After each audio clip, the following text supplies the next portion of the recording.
Good morning class 6। आज हम लोग साइंस में पढ़ेंगे पार्ट 9 मापन। ठीक है, आप देखते हो कि हमारे दैनिक जीवन में मापन की बहुत ही आवश्यकता होती है। हमें किसी भी चीज़ की लंबाई, चौड़ाई और क्षेत्र नापने के लिए कोई ना कोई यूनिट, इकाई की आवश्यकता पड़ती है। हम कोई भी चीज़ खरीदते हैं तो बेचते हैं तो हम सबसे पहले उसका मापन करते हैं। दर्जी कपड़े सिलता है तो आप देखते हैं कि वो पूरी लंबाई नापता है, हर जगह की अपने शरीर की पूरी लंबाई नापता है। ठीक है, और इसी तरह से बढ़ई जब सामान बनाता है तो वो भी अपना सामान बनाने के लिए लंबाई चौड़ाई नापेगा, क्षेत्रफल देखेगा। चिकित्सक जब भी नापता है तो तापमान को नापता है।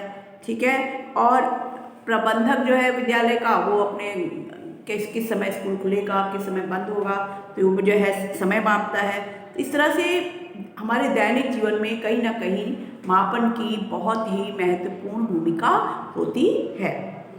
मापन का अर्थ क्या है? किसी अज्ञात राशि की तुलना किसी ज्ञात राशि की से करना, उन दोनों की तुलना करना, और इस ज्ञात राशि की निश्चित मात्रा को ही इकाई कहते हैं। ठीक है, पहले जब कोई भी इकाई, कोई भी चीज़ नापनी होती थी तो लोग जो है बालिश से नापते थे, कोहनी से लेकर बीच की उंगली तक की लंबाई नापते थे। लेकिन ऐसे अगर नापा जाए तो हर चीज़ की लंबाई अलग, हर व्यक्ति का बालिश जो है अलग अलग होगा। जो छोटे बच्चे होंगे उनका बालिश छोटा होगा, जो लंबे मनुष्य होंगे उनका बालिश बड़ा होगा, और जो नाटे मनुष्य होंगे या नॉर्मल होंगे उनका बालिश कंपैरेटिवली छोटा होगा। तो इसलिए एक ही चीज़ की लंबाई जो है अलग अलग आएगी। अलग अलग व्यक्ति जब अपने बालिश से नापेगा, हर सेम चीज़ की लंबाई अलग अलग प्रदर्शित होगी। तो इस तरह से एक यूनिट या इकाई की बहुत ही आवश्यकता होती है। किसी भी चीज़ को नापने के लिए एक इकाई की आवश्यकता होती है। ठीक है, लंबाई, भार, समय और ताप, सबकी जो है एसआई यूनिट जो है अलग अलग होती है। आप देखेंगे लंबाई को मीटर में मापते हैं, भार को किलोग्राम में मापते हैं, समय को सेकंड और ताप को केल्विन में मापा जाता है। दैनिक व्यवहार में हम जब टेम्परेचर नापते हैं तो ये जो है सेल्सियस में, डिग्री सेल्सियस में इसको मापते हैं। देखेंगे लंबाई का मात्रक क्या है?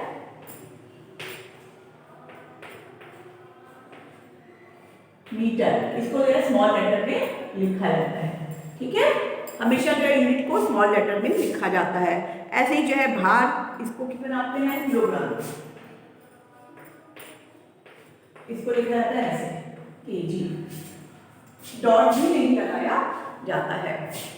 और अब है समय का मात्रक है सेकंड।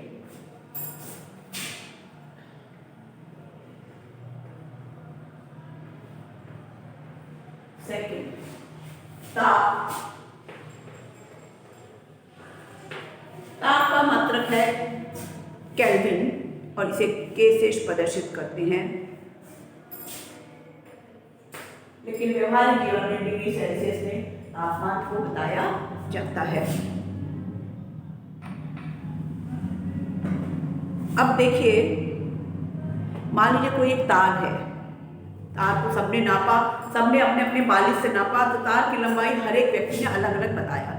जिसकी जो है बालिश जो है बड़ी होगी उसकी लंबाई कम बताई, और जिसकी बालिश ज़्यादा होगी उसकी लंबाई कम बताई। तो इस तरह से सेम चीज़, सेम लंबाई को अलग अलग व्यक्ति ने अलग अलग बताया, बालिश के हिसाब से अलग अलग लंबाई बताता है।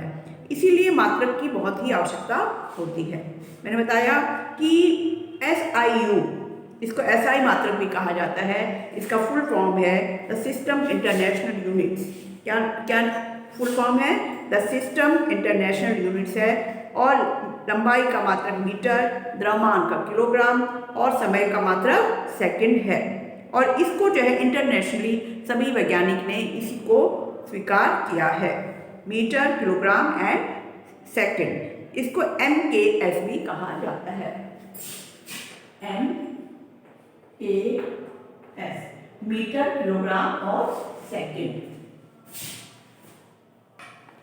मात्रकों को, उनके प्रतीकों को लिखने की प्रचलित परिपाटी क्या है कि इनको हमेशा स्मॉल लेटर में लिखा जाता है। ठीक है, जैसे कि मैंने बताया सबको स्मॉल लेटर में लिखा गया है।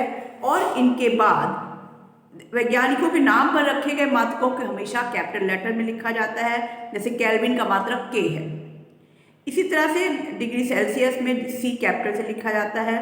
मात्रक के बाद कोई भी चिन्ह नहीं लगाया जाता है, कोई भी निशान डॉट नहीं लगाई जाती है। मात्रकों के प्रतीकों को बहुवचन में नहीं लिखा जाता, चाहे वो ज़्यादा भी होगा लेकिन उसको सिंगल एक वचन में ही लिखा जाता है। और जैसे मीटर्स नहीं बोलेंगे, मीटर बोलेंगे, ठीक है। किलोग्राम्स नहीं बोल के किलोग्राम ही बोलेंगे, भले वो कितना भी हो। और मात्रक को हमेशा छोटे शब्दों में, छोटे लेटर्स में, छोटे अक्षरों में लिखा जाता है। अब है लंबाई की मापन। लंबाई की इकाई मीटर होती है और दो बिंदुओं की मध्य की दूरी जो है लंबाई कहलाती है। अगर मान लीजिए ये है तो इनके मध्य की दूरी को लंबाई कहते हैं।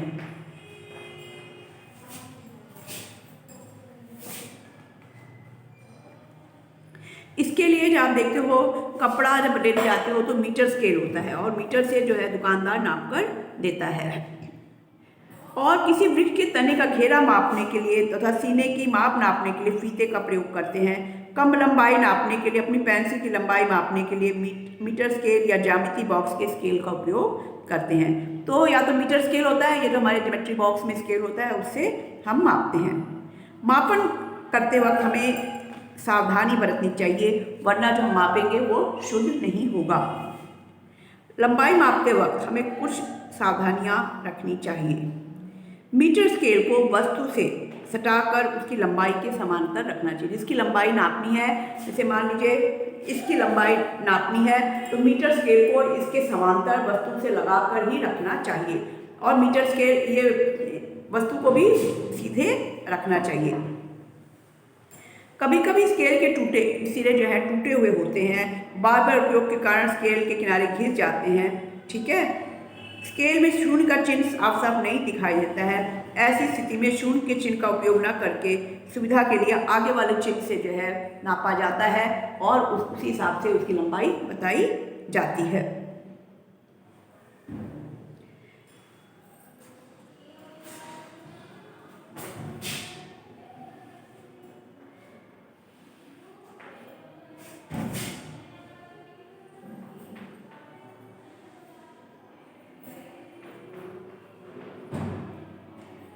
यहाँ से 0 है, 1 है,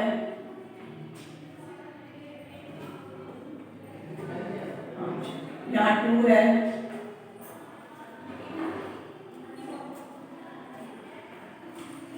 3 है, ऐसे करके 6 इंचेस का मान स्केल है।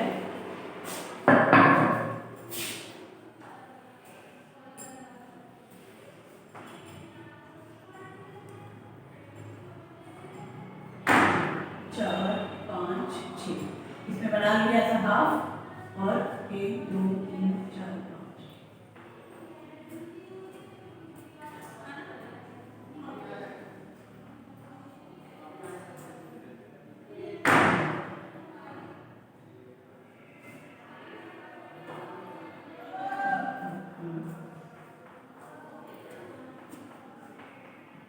अब मान लीजिए 0 आपका मिट गया है तो लंबाई किसी भी चीज की नापते हैं तो यहाँ से नाप लिया जाता है।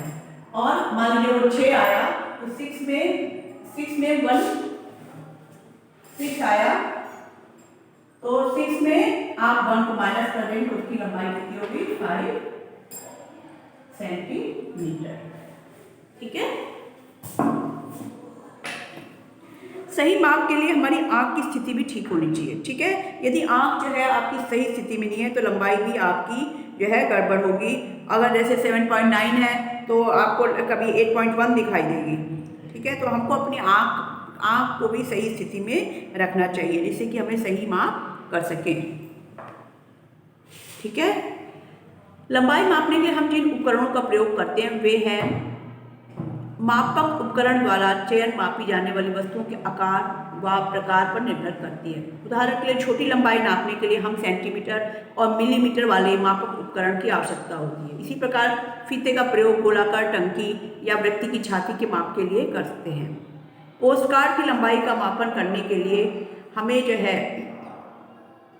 देखिए बुक में देखिए डायग्राम बना हुआ है पेज नंबर 71 में। दिए गए पोस्ट कार्ड की लंबाई के मापने के लिए एक पैमाने को उसकी लंबाई के समांतर रखते हैं। स्केल को जो पोस्ट कार्ड है उसके समांतर रखते हैं। ध्यानपूर्वक पैमाने को इसके पूर्ण चिन्ह पोस्ट कार्ड में पहले सिरे से सटाकर रखते हैं।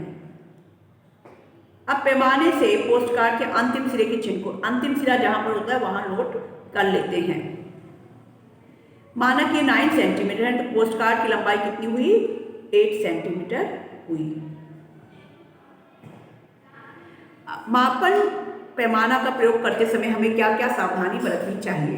पैमाने को, अपने स्केल को वस्तु के समांतर, लंबाई के समांतर ही रखना चाहिए। और अगर प्रयोग करते करते पैमाना के सिरे टूट गए हैं तो किसी पूर्ण चिन्ह को वस्तु के पहले सिरे से मिलाकर पाठ्यांक को नोट कर लेना चाहिए। और इसको पैमाने के वस्तु के दूसरे सिरे के जो बाहर में सबसे एंड में चिन्ह आएगा उससे जो है पूर्ण के चिन्ह को माइनस कर देंगे तो उससे वस्तु की लंबाई आ जाएगी। हमारी आंखों की स्थिति हमेशा जो है ये पैमाने की चिन्ह के एकदम समानांतर होनी चाहिए।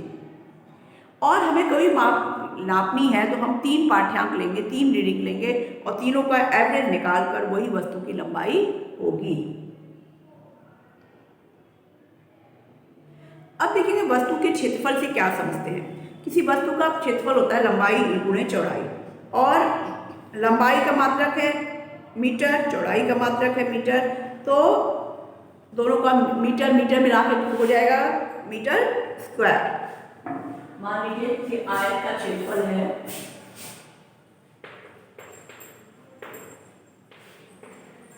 आयत का क्षेत्रफल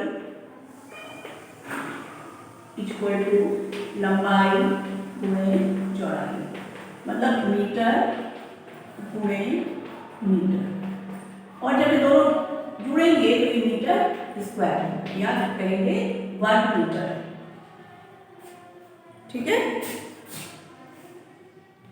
और मिलीमीटर में दिखाएंगे तो 1 मिलीमीटर स्क्वायर हो जाएगा। ठीक है, सेंटीमीटर स्क्वायर और मिलीमीटर स्क्वायर, इस तरह से किसी भी धरातल की माप जो है या किसी का क्षेत्रफल निकालने के लिए इस तरह से मापा जाता है। Thank you.